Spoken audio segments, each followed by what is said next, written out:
Alhamdulillah, alhamdulillahilladzi hadana li hadza wa ma kunna linahtadiya laula an hadana Allah.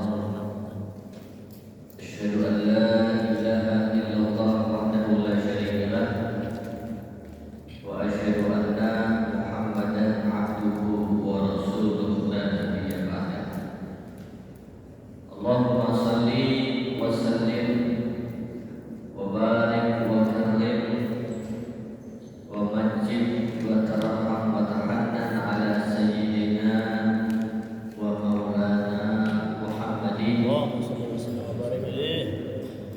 salatan taghfiru biha dzunub wa tuslimu biha al-qulub wa tantaliqu biha al-usub wa talinu biha as-su'ub wa ala alihi wa sahbihi wa man ilaihi mansub. Subhanaka la ilma lana illa ma 'allamtana innaka antal alimul hakim. Rabbi shrah li sadri wa yassir li amri wahlul 'uqdatam min lisani yafqahu qawli wahdi qalbi wa saddid lisani bihaqqil Qur'an war rasul was sahbihi wal ali. Subhanallah walhamdulillah wa la ilaha illallah wallahu akbar. Adada kulli harfin kutiba yudhar abadan abidin wa dahra dahirina amma ba'd.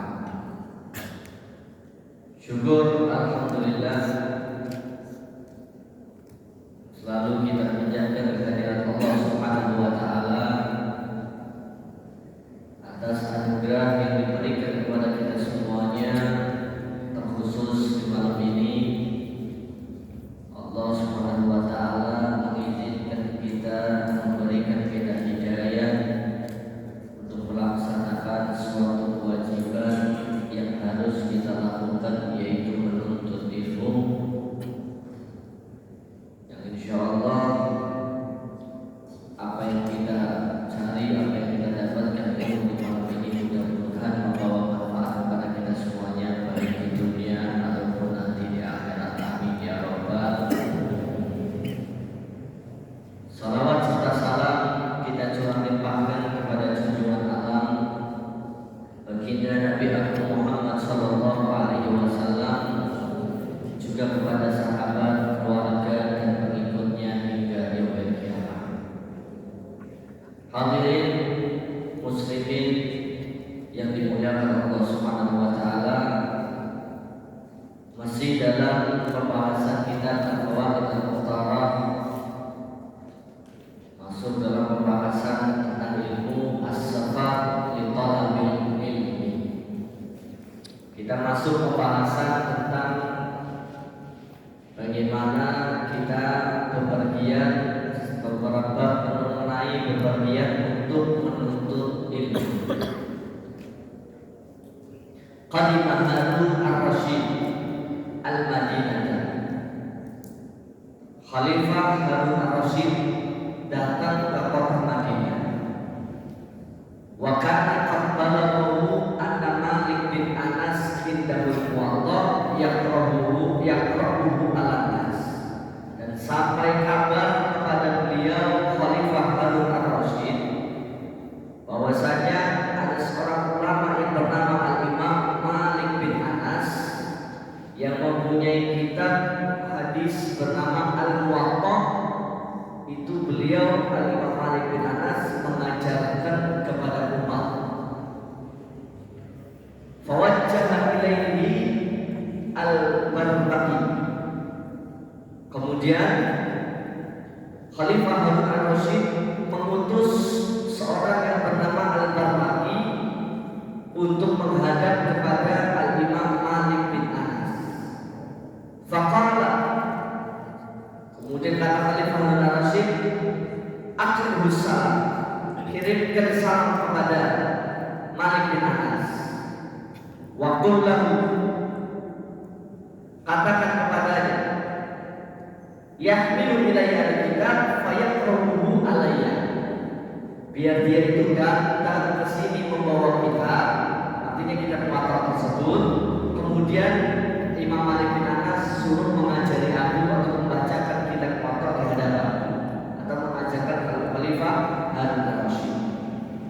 Fa'atahul Barmaki.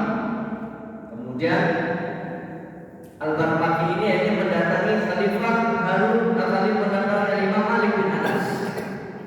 Faqala lahu, setelah menyampaikan apa yang dikatakan oleh Harun al-Rasyid, Imam Malik suruh mendatangi Khalifah Harun al-Rasyid. Kemudian Imam Anas bin Malik mengatakan, "Akhirus salam." Sekarang kirim balik salamnya kepada Khalifah Harun al-Rasyid. Waktu lalu katakan kepadanya, "Innal ilma yuzal wa la yazul." Sesungguhnya ilmu itu dikunjungi bukan mengunjungi. Wa innal ilma yu'ta wa la ya'ti. Dan sesungguhnya ilmu itu didatangi dan bukan mendatang. Di sini hadirin yang dimuliakan Allah Subhanahu wa taala, Khalifah Harun al-Rasyid ini seorang pemimpin pada zamannya. Kalau ibarat sekarang ini diibaratkan seperti seorang presiden. Khalifah Harun al-Rasyid seorang presiden, disegani oleh masyarakat, disegani oleh rakyat. Saat Khalifah Harun al-Rasyid ini datang di Madinah, tahu kalau di Madinah ini ada seorang ulama yang bernama Imam Malik bin Anas. Imam Malik bin Anas ini sudah tahu dulunya Imam Syafi'i, seorang ulama besar. Imam Malik bin Anas punya kitab namanya Al-Muwatta, kitab yang menjadi fenomena, kitab yang sangat populer bahkan sampai sekarang ini. Kitab Muwatta ini para ulama mengatakan menjadi kitab salah satu sandaran para ulama-ulama. Dan kitab Muwatta ini bahkan guru kami pernah memberikan salah satu ijazah dari kitab Muwatta. Kalau ada orang mau melahirkan itu dipegangkan kitab Muwatta, taruh di perutnya. Insyaallah lebih wasilah kitab Muwatta lahirannya pada zaman. Ini kitab Muwatta dari Imam Malik bin Anas. Imam Malik bin Anas kesehariannya ngajar di kota Madinah. Makanya Imam Malik bin Anas julukannya Imam Darul Hijrah. Imamnya Darul Hijrah, tempat hijrahnya Nabi Muhammad sallallahu alaihi wasallam. Lah suatu saat presiden ini datang ke Madinah, ngutus seorang yang bernama Barmaki, bilang sama Malik bin Anas, panggil Malik bin Anas, suruh datang ke sini bacakan kitab Muwatta di hadapan.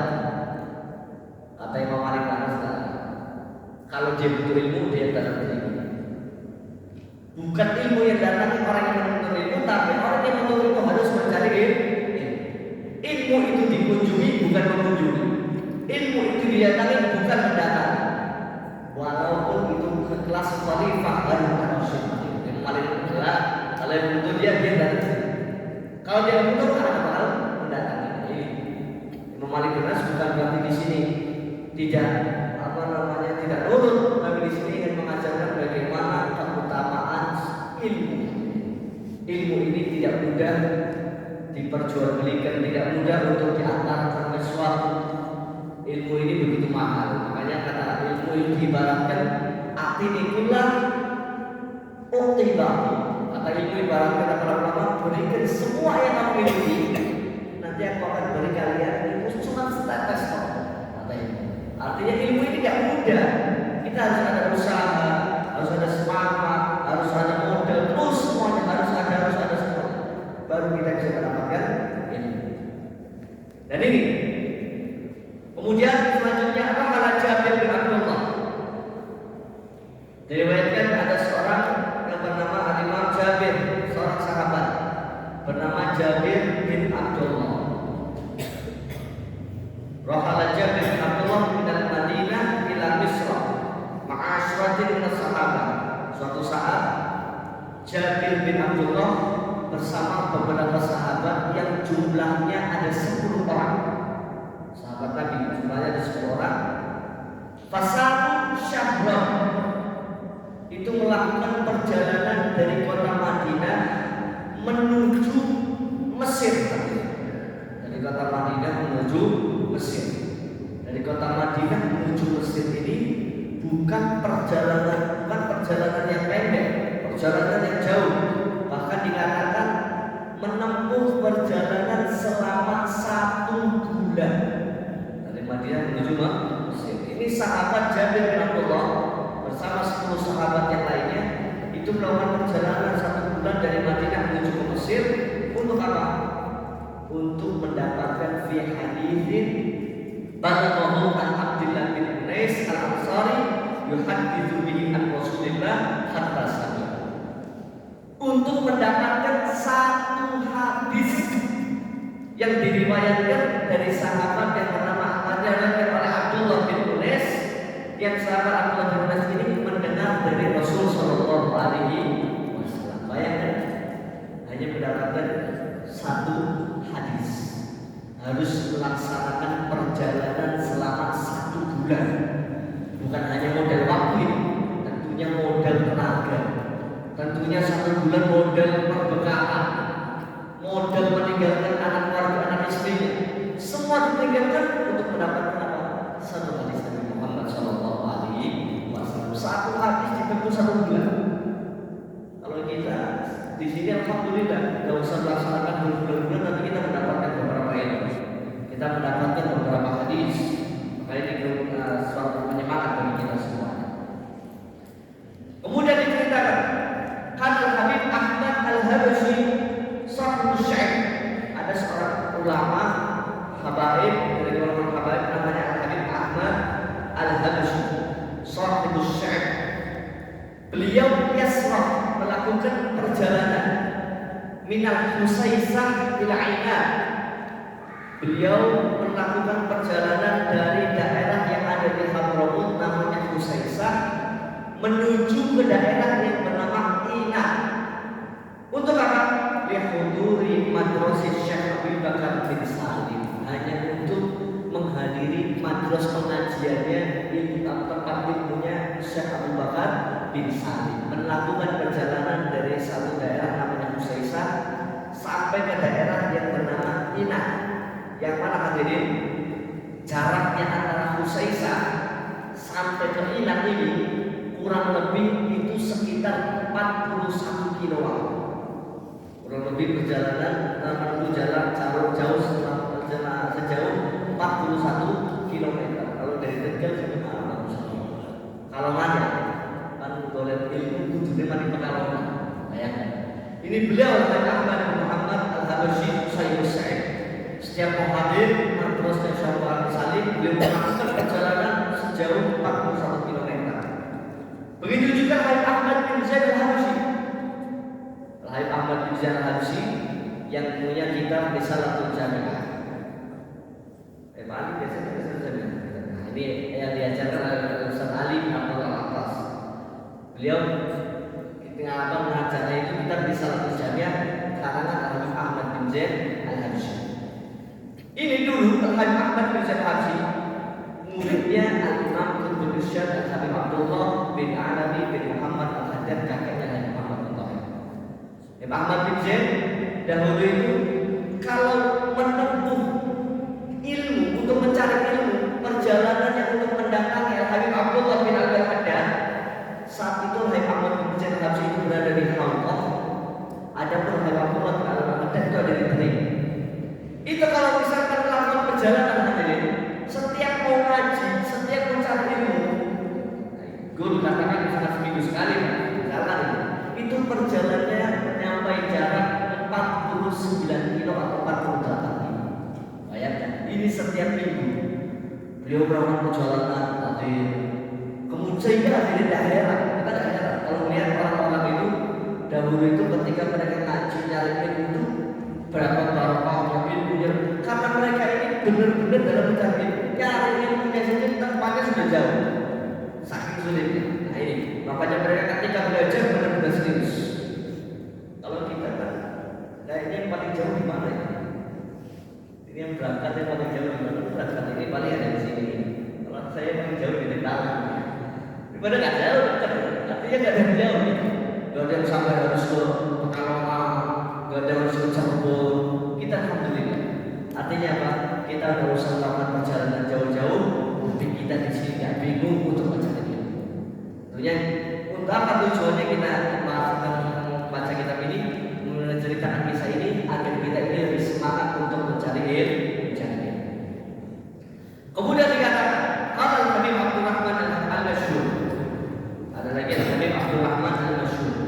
Khatibul Bughiyah al-Mustarsyidin atau Fatawi al-Fatab al-Masyhur.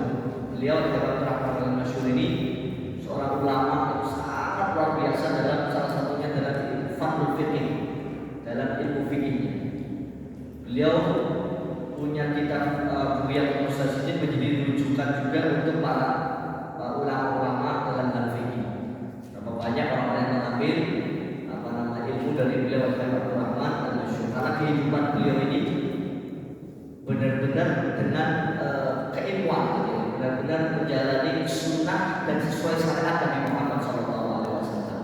Dan tentunya kita harus seperti itu, namanya hidup kita melakukan ibadah harus sesuai dengan aturan Nabi Muhammad SAW. Beliau Abdul Rahman al-Masyhur ini salah satu orang yang pernah menjumpai satu anak yang mengherankan oleh Abdul Rahman al-Masyhur.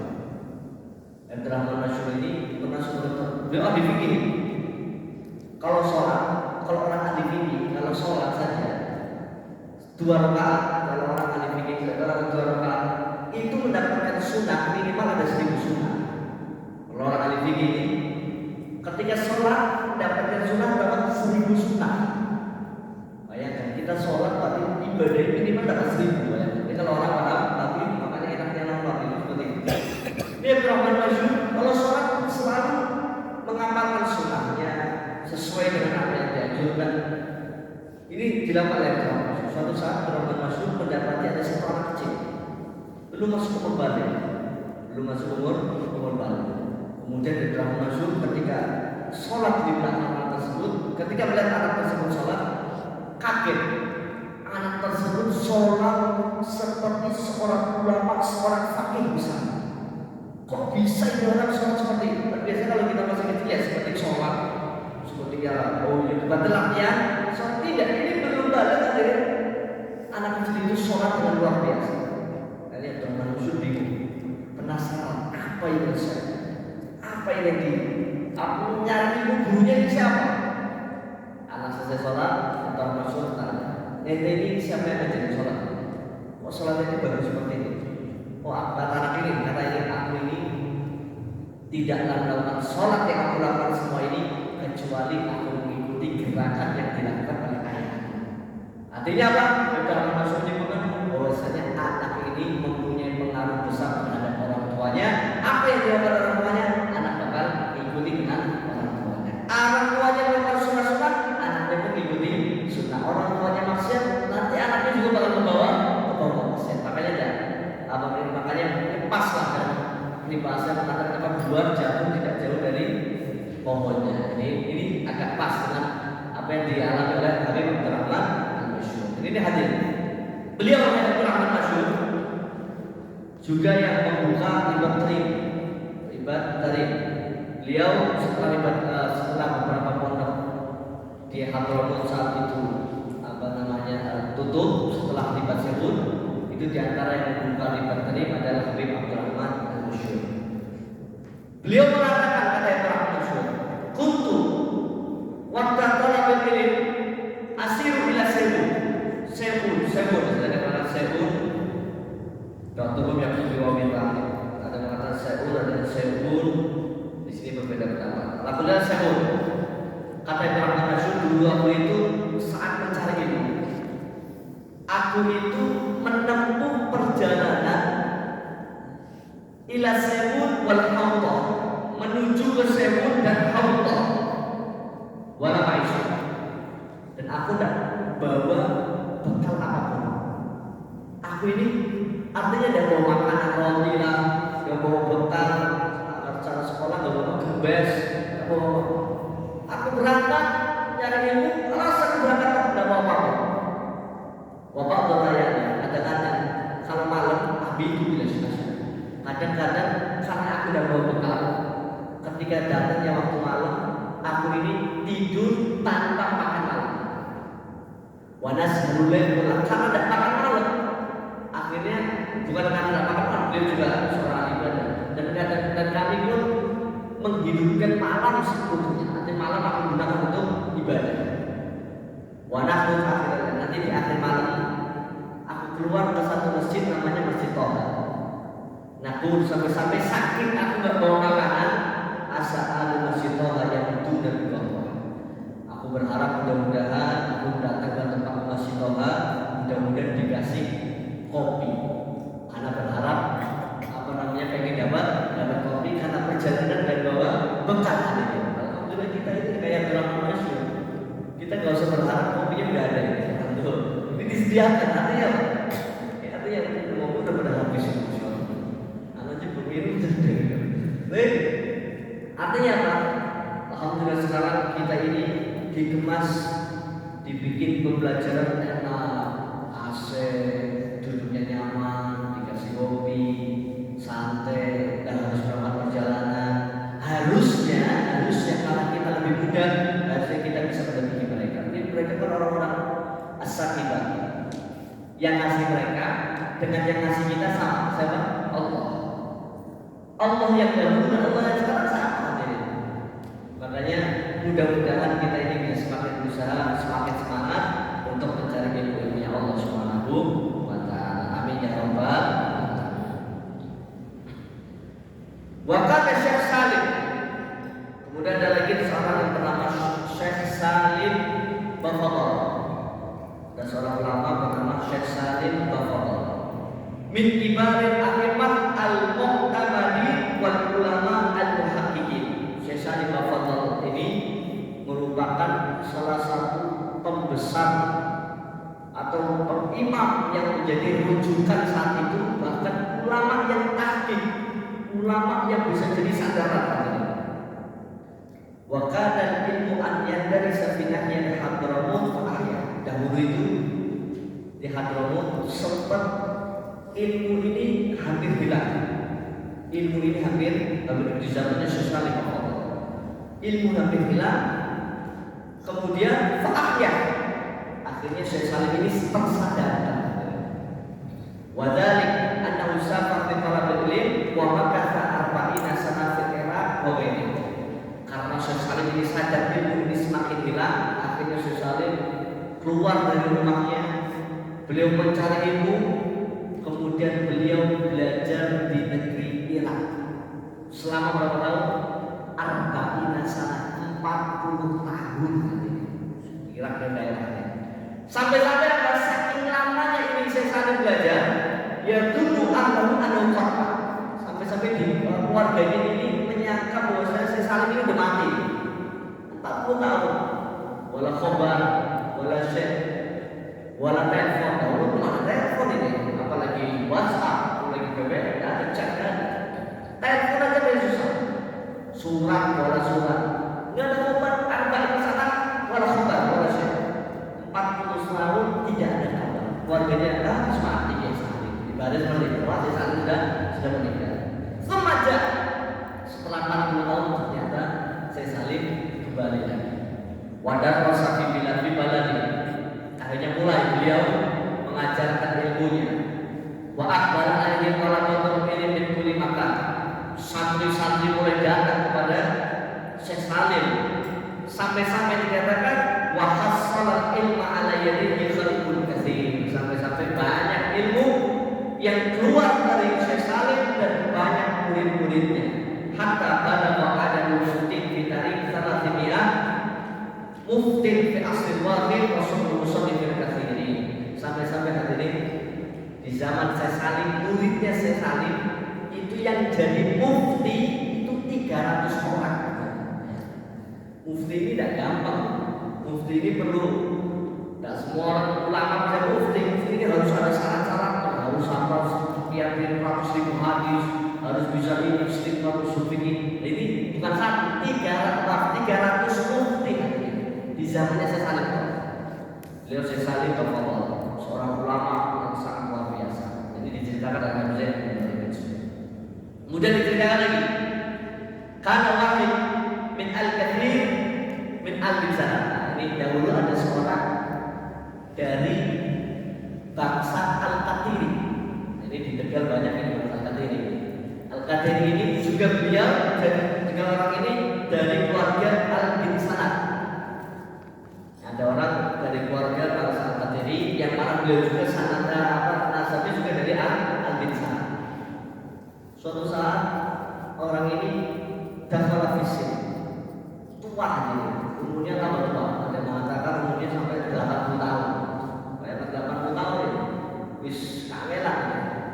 Dakhala fisik, umurnya udah 80 tahun. Ma'akil lagi dia. Wis orang yang udah tua renta, kilat dia. Tangannya kosong. Ini berapa bahasa? Kilat tangan kosong artinya apa? Tidak punya uang. Fakir.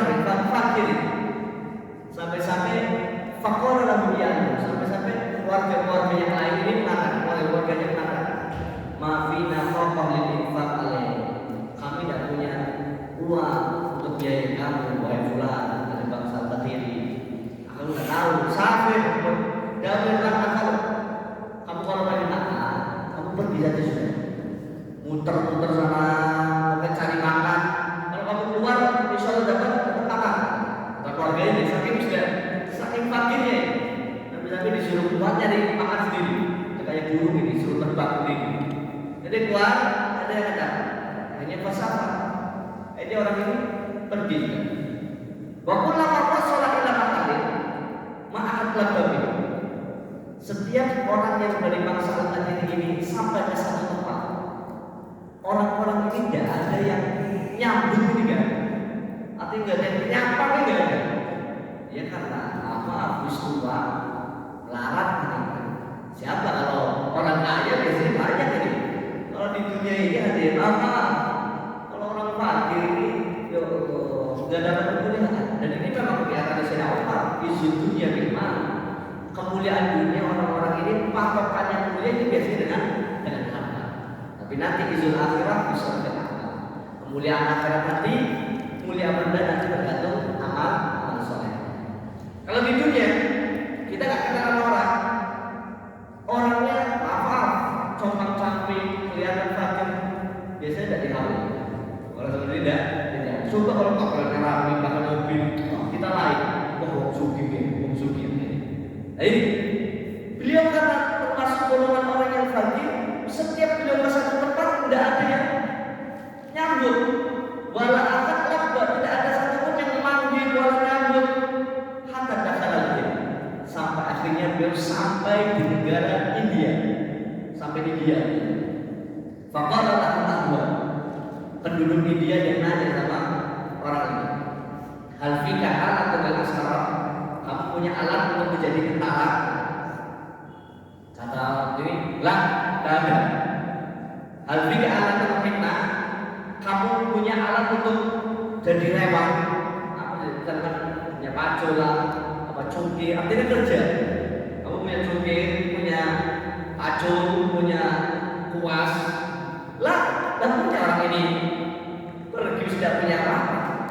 Ada kata penduduk dia, di mana cinta? Terus kamu ini datang ke ngapain? Faqala lahu, ini kata orang ini, aku bingung aku pengen makan toh. Bismu aku ini betul keluar, ini hanya pengen nyari makan sudah.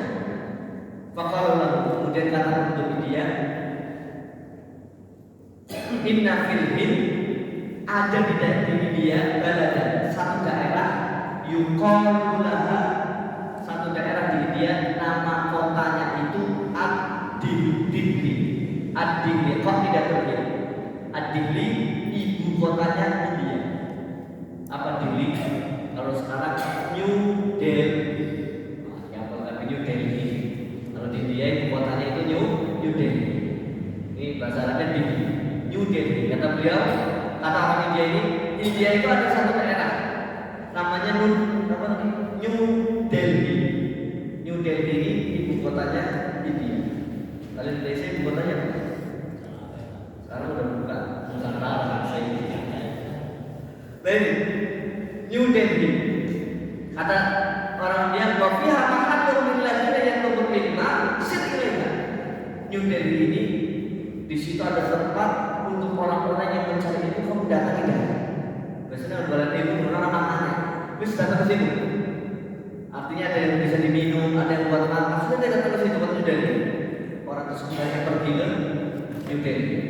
Walam mawassalah ilaihi jalasa ayyam. Akhirnya begitu sampai ke New Delhi, duduk di tempat itu beberapa hari. Tsumma tada fi al Al-Quran wasibuna musafarin. Akhirnya mau nggak mau udah sampai di Delhi, kayaknya belajar ini. Pertama dari mulai belajar Quran, ini dari umur berapa tadi? 80 tahun tadi. Mulai belajar 80 tahun. Setelah hafal hadis, kemudian belajar hadis, terus belajar ilmu. Wa ramadan alaihi talatun aw arba'un sinin aw arba'un sinin wa hujjatan fil hadis. Beliau belajar ilmu sampai berada di Delhi selama 4 tahun tadi. Wa ramadan alaihi talatun aw arba'un sinin wa hujjatan fil hadis. Bahkan selama 4 tahun beliau belajar di Delhi dan beliau langsung jadi seorang pakar hadis. Hatta innahu mata dan berasyar Islam ilmu hadis qabalu. Sampai akhirnya ulama panutan hadis di daerah tersebut meninggal dunia. Bingung penggantinya siapa? Ternyata yang didapatnya hanya orang tua ini, yaitu orang tua dari bangsa Al-Qadiri, akhirnya dijadikan seorang pakar hadis pada zamannya. Artinya di sini kita lihat bagaimana beliau di sini tidak ada kalimat terlambat, walaupun 80 tahun masih bisa menjadi seorang ahli alam. Walaupun umur 80 tahun selama mau mencari ilmu, dia bisa menjadi seorang yang ahli hadis. Jadi ini contohnya dari bangsa Al-Qadiri, dari bangsa Busana yang akan menjadi ulama besar di New Delhi pada saat itu. Kemudian satu lagi, gila lama pada Sufyan Ats-Tsauri radhiyallahu anhu min umur 15 sanatan. Dikatakan ketika Al-Imam Sufyan Ats-Tsauri, seorang ulama besar, ketika beliau umurnya 15 tahun, qala li Imam Sufyan Ats-Tsauri mengatakan kepada ibunya, ya ummah, habibillah ta'ala, wa ibuku, hibahkan aku untuk Allah. Hibahkan aku untuk Allah. Artinya kalau sudah dihibahkan hadirin, semua milik kita itu milik Allah. Kita mau dakwah, kita mau apa, ini sudah milik Allah, bukan milik orang tua lagi. Tapi kata ibunya, faqalat ya waladi, kata ibunya, hai anakku, innama yuhdalil qulub man yasluhu lahu. Kalau kita mau ngasih hadiah untuk seorang lain, kalau kita mau memberikan hadiah untuk seorang raja saja, itu harus yang bagus. Wa anta ma fi syai'in yasluhullah. Adapun ini, aku mau ngasih hadiah untuk Allah. Masa kamu masih seperti ini? Masa kamu ini belum hebat, belum bisa diandalkan dan mau aku kasihkan kepada Allah? Pasti ayat Musa bin Tsauri mana? Wadah kalau baitan, masuk rumahnya, fa'aqama fi khamsa sinin, beliau menetap di rumahnya 5 tahun, mutawajjihan ila Allah, untuk beribadah kepada Allah Taala sampai 5 tahun itu. Pada kalau alaihi umum pada dari setelah 5 tahun ibunya masuk. Wawajadat mujtahidan beribadah wa alaihi al-saada. Ibunya mendapati anaknya ini sudah luar biasa ibadahnya dan ada tanda-tanda kesuksesan. Faqabbalat baina ainihi, ibunya hanya mencium kening Imam Sufyan Ats-Tsauri wa qalat, dan berkata, al-an ya waladi, sekarang wahai anakku, qad wahabtu kalillah, aku hibahkan kamu untuk Allah Subhanahu wa taala. Fa kharaja anha, jadi Imam Sufyan Ats-Tsauri mulai saat itu keluar dari rumahnya. Wa ghaba asasinin sampai 10 tahun tadi. Mutalat dan beribadahnya dengan mengajar ilmu, nyari ilmu, ibadah, selesai dengan ibadahnya. Sampai setelah 10 tahun kangen sama ibunya. Fasraka ila ummi, fazara alaiha, di malam hari. Kemudian datang ke rumahnya, ketok pintu rumah. Fala matarafal bab, ketika lagi ketok pintu, nadan min orang al-hijab. Ibunya ini tidak nemuin, tapi dari belakang ngomong, ya Sufyan, man hawa habalillahi syai'an fala yakfi. Siapa yang sudah diberikan sama Allah, dihibahkan untuk Allah, maka tidak pantas untuk balik lagi. Wa ana qad wahabtuka ilaihi wa la araka illa baina yadayhi. Dan aku telah berikan engkau untuk Allah, maka nanti aku akan berjumpa dengan kamu nanti di surganya Allah Subhanahu wa taala. Artinya ini satu pelajaran. Bahwasanya orang-orang terdahulu itu kalau misalkan anak-anaknya ketika belajar di satu tempat ilmu, mereka orang tuanya ini benar-benar pasrah kepada sang pendidiknya. Kalau sudah dikembangkan kepada Allah, dia pasrah kepada Allah. Kalau misalkan kita punya anak pondok di satu guru, satu ulama, satu ustaz, atau habib kita harus hibahkan. Saya pasrah